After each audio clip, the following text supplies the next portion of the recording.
talking about our blockchain gaming application. In general, kind of where blockchain games are going. And in that presentation, I described that people that are playing the game really own the game, and we really realized then that therefore there was an opportunity to really try to build community that could help us grow. And so we created Legion, which is a blockchain-based social media platform. And so today in general, I'm going to talk about blockchain social media and beyond just what we're doing. And part of the journey that got us there similarly was from struggles that we had in marketing. The crypto space is a crazy place to market. I mean, there's just so much money in the space that goes to so many bad projects. So what you find is that it's just very difficult to rise above the noise. And if you have something real and something substantial, a lot of people just discredit it. They don't give you, they don't believe that what you have is real, even if you show it to them. And so what we started doing is we started exploring some marketing efforts and put some money into some social media influencers, put some money into advertising, and really just weren't able to figure out something that worked. I wanted to get something where you spend $1 and you get $1.20 out of it, or $1.05 out of it, or something, and struggled to kind of find ways to move ahead. And a lot of the suggestions that we had of kind of what's done in the crypto space are things that I'll never get over the hump. Pay somebody $100,000 to get 7 tweets. Right? There's no situation where I'm going to get over that hump. And then there's places that do it and can look back on it, and it was money well spent, for them and what they're doing. But to me, it's just too high of risk. So what we decided then is that we would innovate, right? And we've got a really powerful blockchain.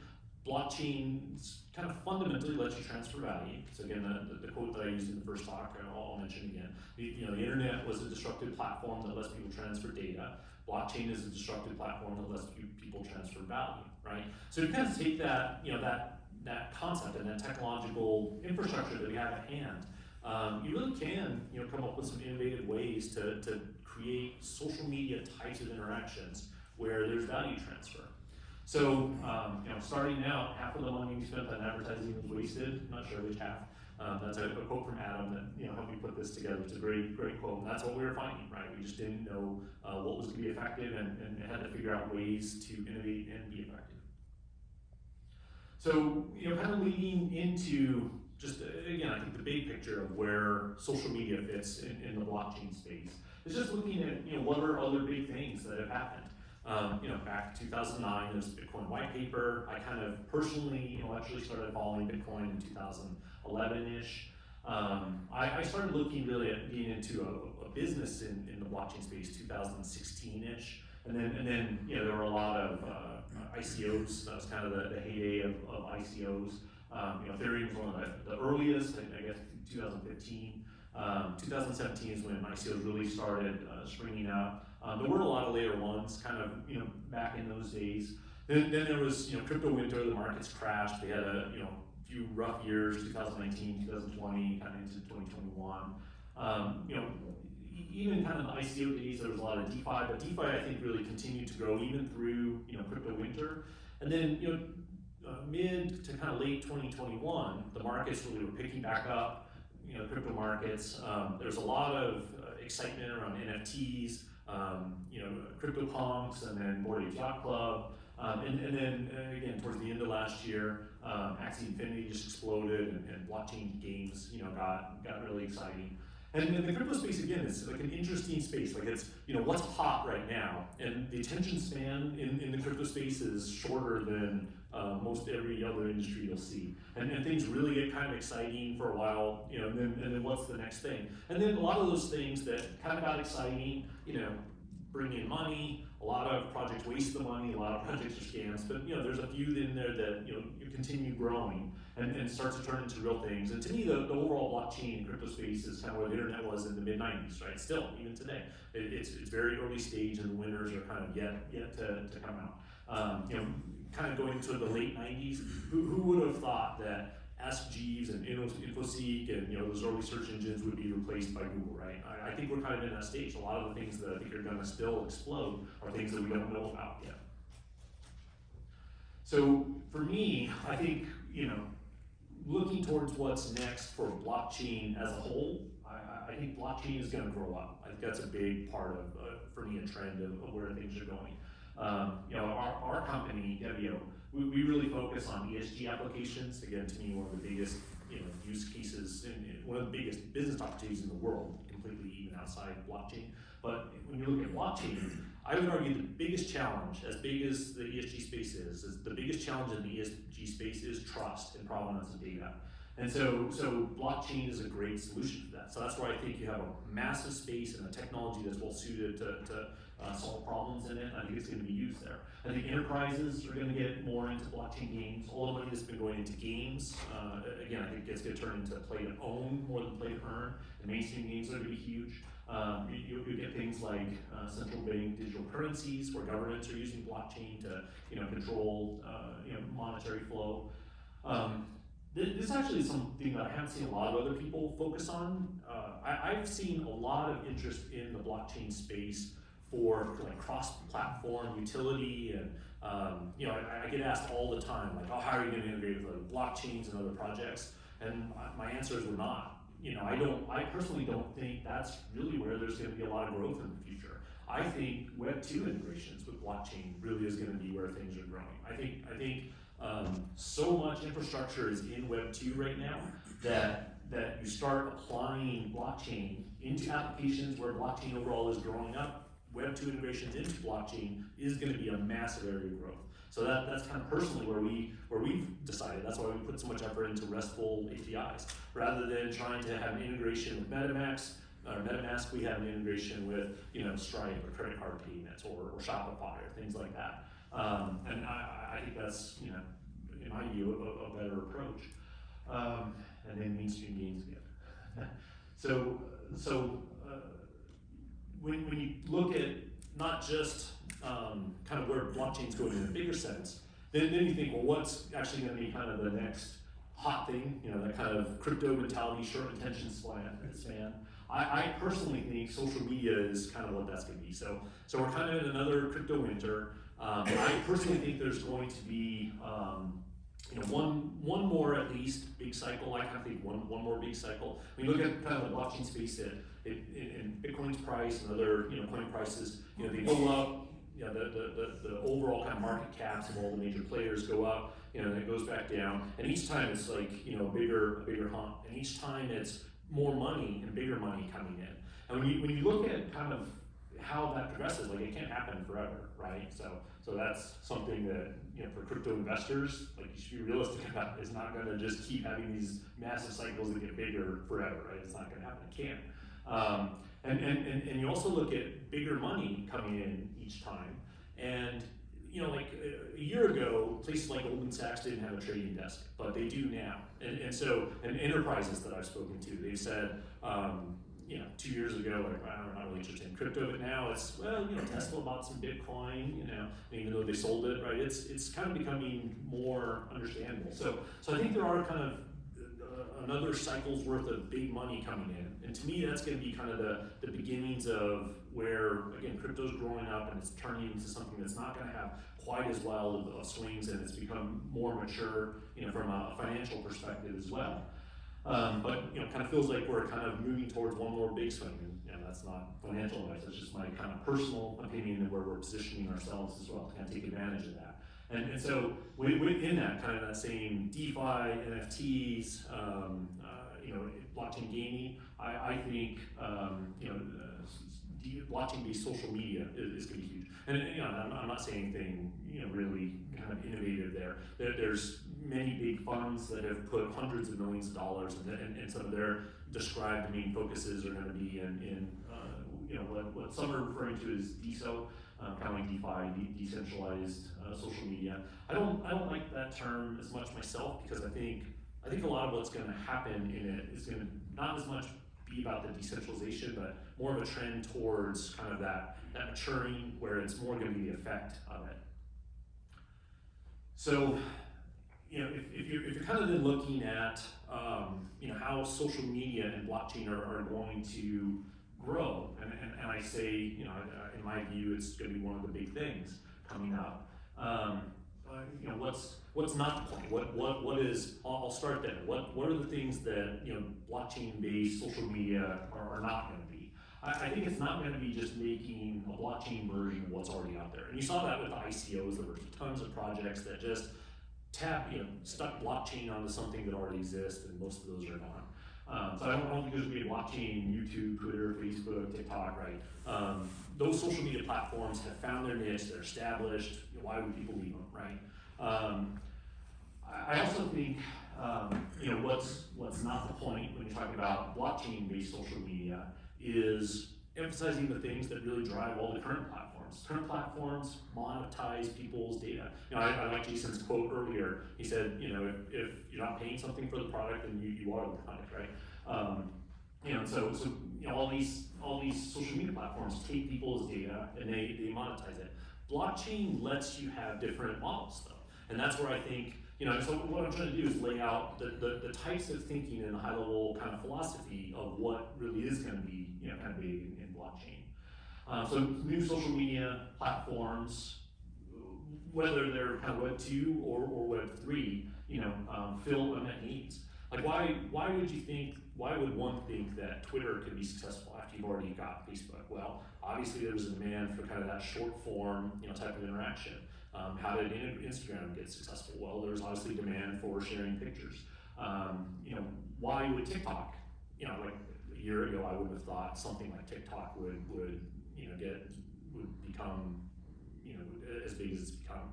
Obviously, there was demand for short form videos as well. So most of the new social media platforms that spring up really kind of find a niche and then grow and establish and become a leader in that. And I think blockchain-based social media will do that, but it's going to have to find niches and areas of focus that are well suited to blockchain.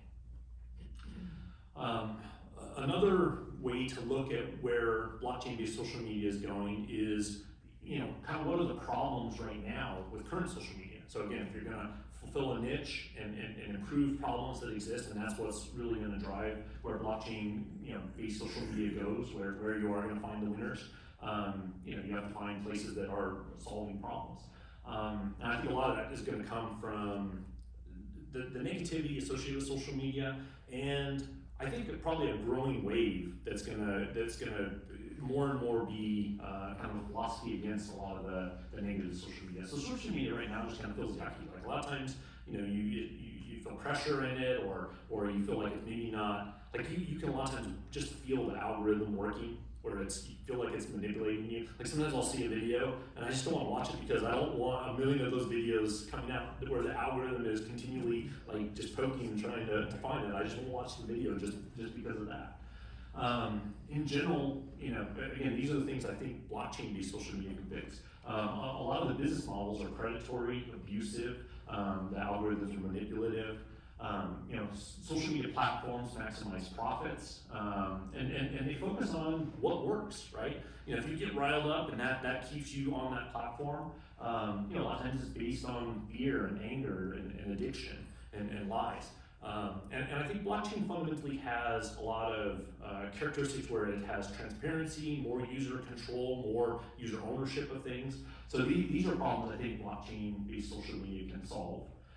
Another thing that happens is, on social media platforms today, a lot of interactions are dominated by a loud minority, people that also come in, really express anger or lies, and algorithms know, you go through your feed and you see something and it just makes you want to click on it, and it's people that either have mastered that or have just happened upon it, and algorithms know that's what works. So if that's not the point of blockchain-based social media, then what is the point? So starting out, what are the things that blockchain does well, and then you kind of take that forward and apply it into social media. So blockchain can provide mutability, transparency, auditability, and self-sovereign identity control. So blockchain kind of fundamentally is just a different type of database, and it's a database that's well suited to particular types of data, particular types of situations, places where you need transparency and auditability. Blockchain also kind of is fundamentally based around value transfer again, and so I think that's going to drive what a lot of blockchain-based social media is going to become. Blockchain can offer new monetization models and solve problems where trust and transparency are key. So again, trying to build a new blockchain-based Twitter to me is a fool's errand. But if you focus on areas where you can have new monetization models and you can focus on areas where trust and transparency are key, you'll be able to find those niches where you can grow into a new area and establish yourself. And blockchain also lets people control their own value creation. That's a big one. I think that's going to be big categories of social media, blockchain in the future. And I think there's going to be a blend between what we really kind of traditionally think of as social media, and then things that are kind of more metaverse concepts and things that are more like gig economy types of things. I think there's going to be more of a blend of those types of concepts. And to me, it's all going to kind of ultimately fall under social media. So focusing in on some of these specific, key things, value transfer. Value transfer for us is one of the areas that we focused in on as an example in our LitLegion application. So again, we wanted to build an application area where, and a social media platform where we could drive community growth. And a big part of it is doing something that I haven't really seen before, where you let people do real world tasks. When they do those real world tasks, they get value. I actually created a website kind of like this in mid-2000s, and the big thing that was missing is I didn't have the technology infrastructure to give people that value. And so now that you have that, you have this whole new set of tools to do something that I couldn't do in the past. And again, that's just a good example of where you can grow stuff. And then people then therefore can be incentivized to provide value to everybody else within a community.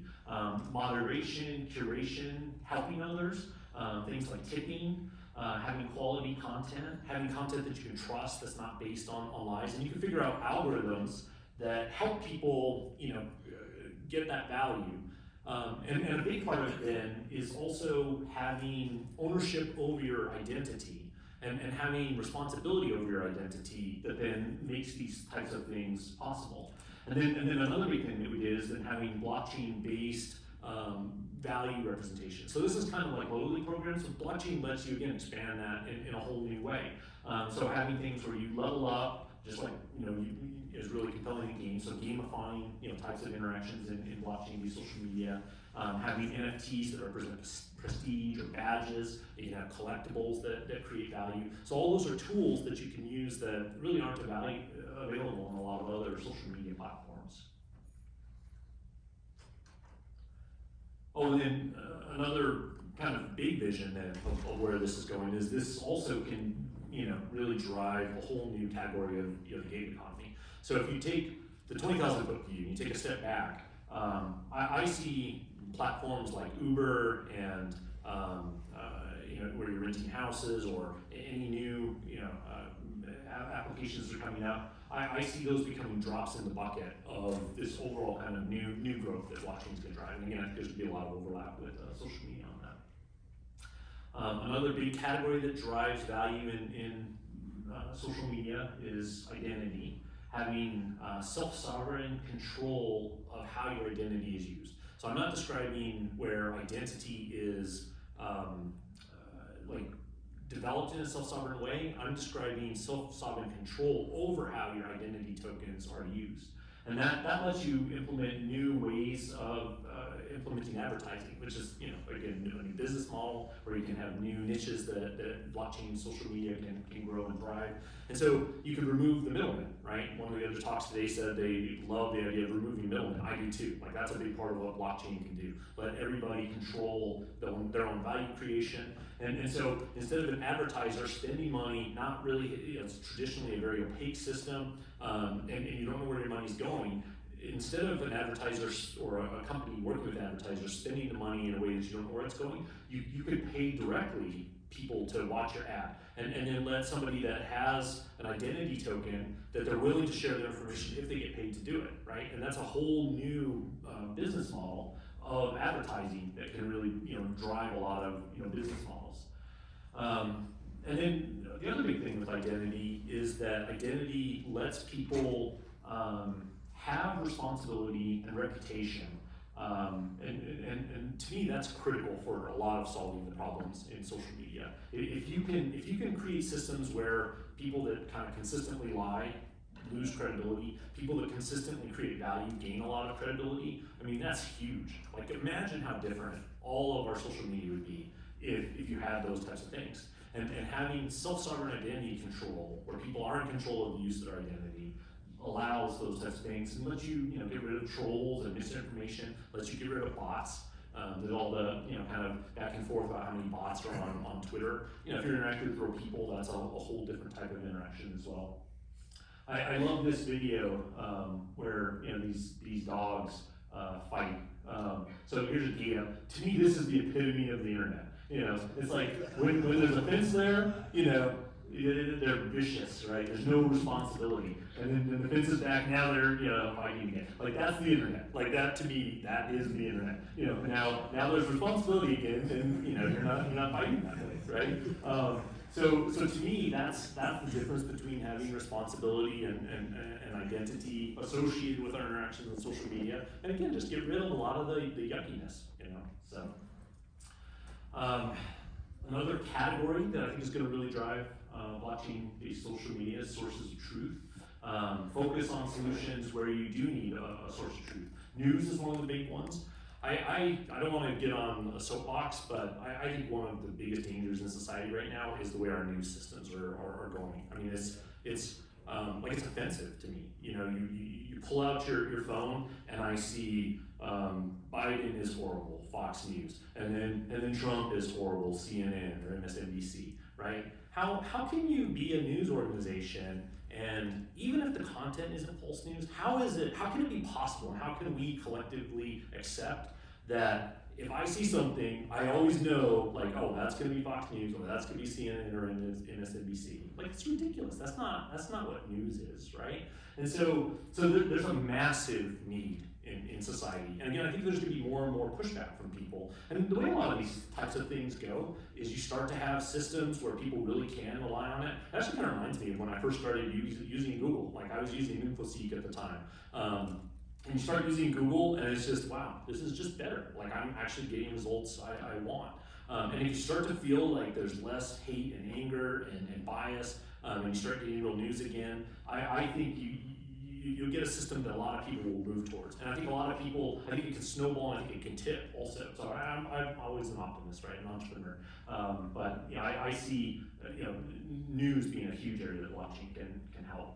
Another one is transparency in content algorithms. My son complains about how Instagram, used to be a place where he could see his friends' pictures. Now they're trying to compete with TikTok. TikTok really took off. Facebook has kind of gotten undercut by Apple's policies, so they're focusing on driving Instagram in a particular way. And again, like, you can just feel the algorithms kind of poking at you. There is value in algorithms presenting content. Like, it is fun to see content that you like, but some transparency in it and the ability to control how much you want of that, to me, is a big opportunity to create some great social media blockchain-based applications. I also write here under the sources of truth category loyalty programs. So there's particular places where you're working with real established businesses that have established kind of mentalities around real world value.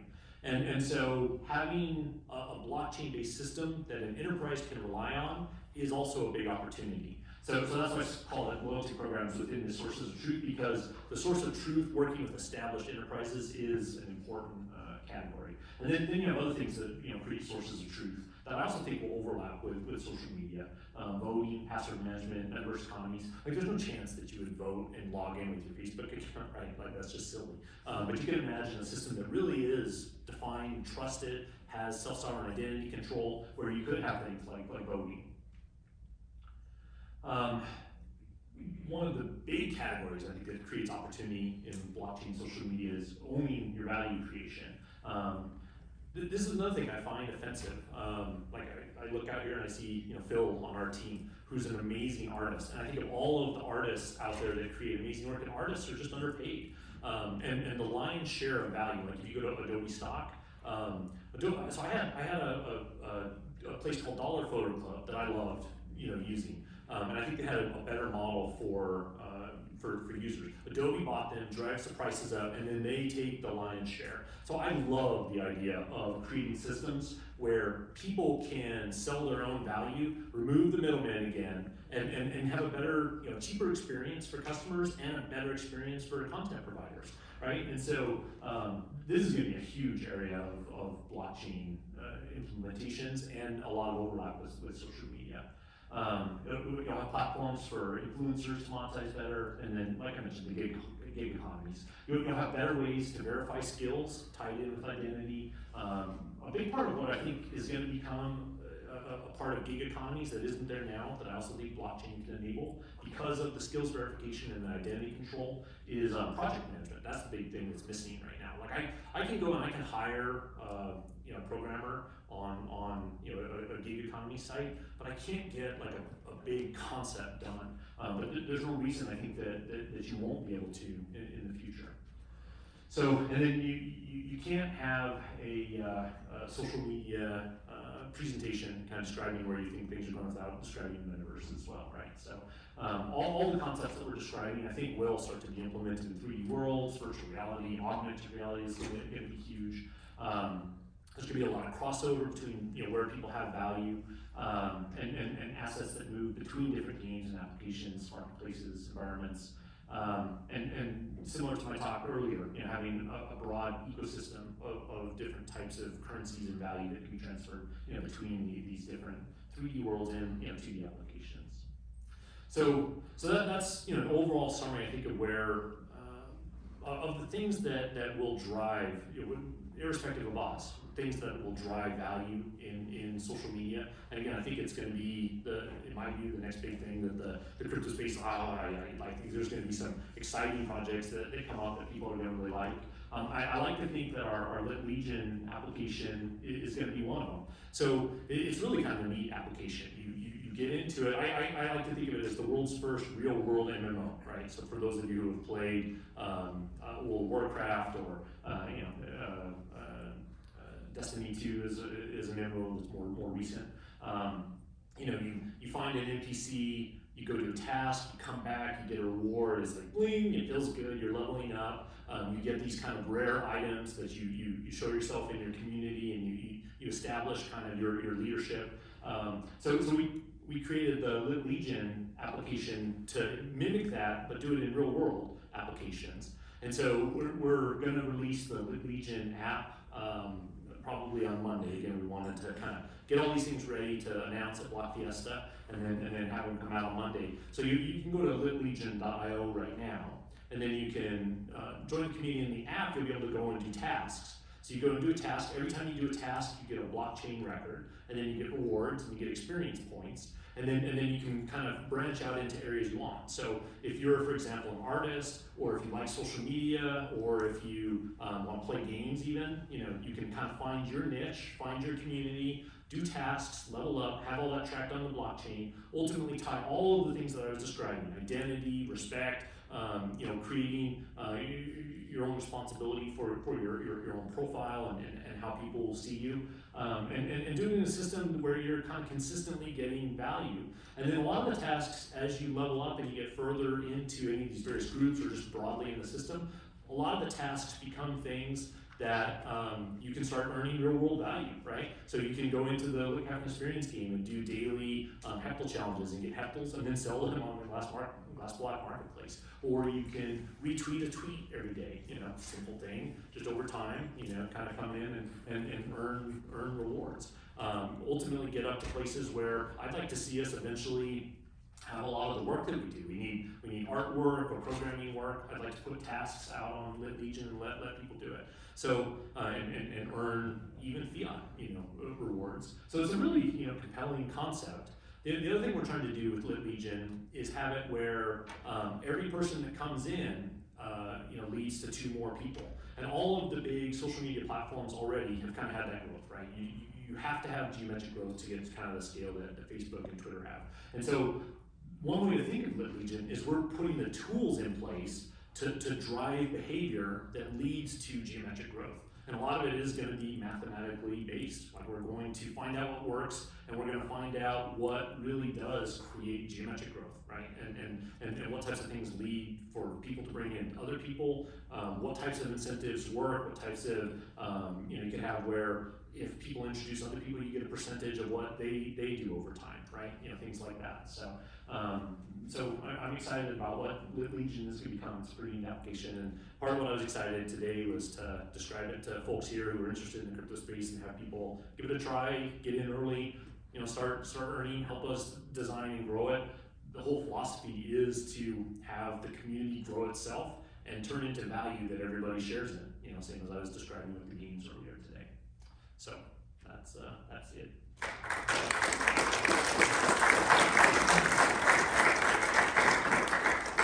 So any questions? I think we're getting late in the day and people are probably ready to go in and stuff. Oh, sorry, I didn't see. Yeah, you mentioned some of the upcoming use cases are like Web2 integrations. Do you see modern social media companies, especially the big players, doing those type of Web2 integrations? An example I can think of is just like Discord for token gating DAOs and stuff. Yeah. Do you see any others like Twitter, Facebook, or something like that? So that part of the presentation I was kind of describing where I think blockchain is going to grow up in general, not necessarily social media. So I think a lot of the Web2 applications will be stores and, I think a year from now, most of the people that buy NFTs won't have even heard the word MetaMask, right? Things like that. So I think broadly, blockchain is growing up and we'll have a lot of Web2 integrations. I do think things like Telegram and Discord will be great places. Like one of the things we want to do with LitLegion is have just technical integrations with communities and discussions there. So I don't think, to me it's a little bit foolish to try and think that you can create something from scratch and everyone's going to come to it and communicate there, right? I think people communicate on Telegram, people communicate on Discord. Those are kind of 2 of the big spaces, and Twitter are the big spaces in the crypto space. So everything that we do needs to kind of tie into that. But I also see where we could put technical integration, with a Telegram bot, for example, where we say you have to level up to a certain level. You have to show the community that you're a respected member, so that you don't just get these trolls coming in and win moon, win lambo, right? Like you get that, wins your TG, like you just get that over and over, right? So let's build a system where you're really building a community where everybody is all respectful of each other and creating real value, and you get rid of win moon and win lambo and win TGE, and have direct integrations in with Telegram and Telegram, Discord, and Twitter. So I think others will do similar to what we're doing there. Yeah. So I love the talk, first of all, and my question was, what does your application stack look like? So Ethereum has a lot of distributed apps that really integrate and are very open source. Do you guys anticipate having a library like that? Are you having people work on libraries that already have integration components? As you talk, with the dev platform, Web2 architectures? Yeah, so I would argue that we're the most interoperable system out there. There's 200,000 Solidity developers, there's 25 million web developers. Any one of the 25 million web developers can instantly integrate with our system with a few HTTP post commands. So again, that to me is one of the big directions that we said this is where we think things are going, and most of the crypto space things are going this way. It reminds me if you saw that movie Ready Player One. Oh, yeah. Ready, set, go, and everybody just takes off. To me, that's the crypto space. You gotta get MetaMask integration, you gotta have cross-chain support, right? And we're kicking it in reverse and finding the more efficient way there. And I think what we see is that Web 2 integrations is going to be the biggest area of growth. And it's just much easier. Like if you're trying to build, like hiring Solidity teams or hiring, any type of team that's kind of doing customized blockchain work, it's just such a hard area to integrate. And then you have all the high speed, low speed, high cost, low throughput issues, right? Versus something where you just easily integrate with a RESTful API, high speed, high throughput, low cost. To me, like that's the path forward. So it's the Ready Player One, kick it in reverse is our approach. I like to think that's how it will be. And to your point, a lot of that already exists, right? I mean, there's Yeah, no, it all works. out there by the millions. Yeah. Web 2 integration. Yeah, so the Web 2 stuff, like I said, like any Unity developer creating a game can tie in our blockchain instantly. Any Unreal Engine developer creating a game can tie in instantly. Jason Rakowski, when he joined our team, again, he built the Amazon Kindle marketplace. He's an expert in Web 2 development. He wasn't an expert in blockchain. He's learned a lot and gotten up to speed quickly, but coming in, he hit the ground running and he just uses our APIs. And all the stuff that you saw him describe or show earlier, the seller's marketplace, buyer's marketplace, even the DEX, that's all just traditional Web 2 development teams, spun them up quick, can ramp them up quick. It's all stuff that all of those people don't have any blockchain expertise at all. Like we just have a developer come in, doesn't know anything about blockchain at all, and he joins the team. He's instantly, effective. So it's been a great way to grow things. As an example, the CTO of Salesforce said he started the integration work an hour before dinner, had dinner, worked on it a couple hours afterwards, and was integrated onto our platform. He said that we were integrated onto his platform, but yeah, just took a day. It was the other And, way and from around. his point of view, it just was make a call of what's in a wallet. The call came in, it gave him a JSON package, so just the data format that he's used to. And the JSON package, he's used to working with JSON, so he just threw it into his existing system in all the ways he's already used to, right? So that's the power of it, is just working with people the way they're already used to working. So. Brilliant. All right, well, good. And kind of rounding it out, I'd like to thank Bill and the C&M team. You guys did a great job. Yeah, so thanks, as always, for everything that you've done, and was really an honor being a part of it. So thank you. And with that, we have room for everybody that stayed and attended at the Q Station after party. So if you want to join us at Q Station, we're gonna have dinner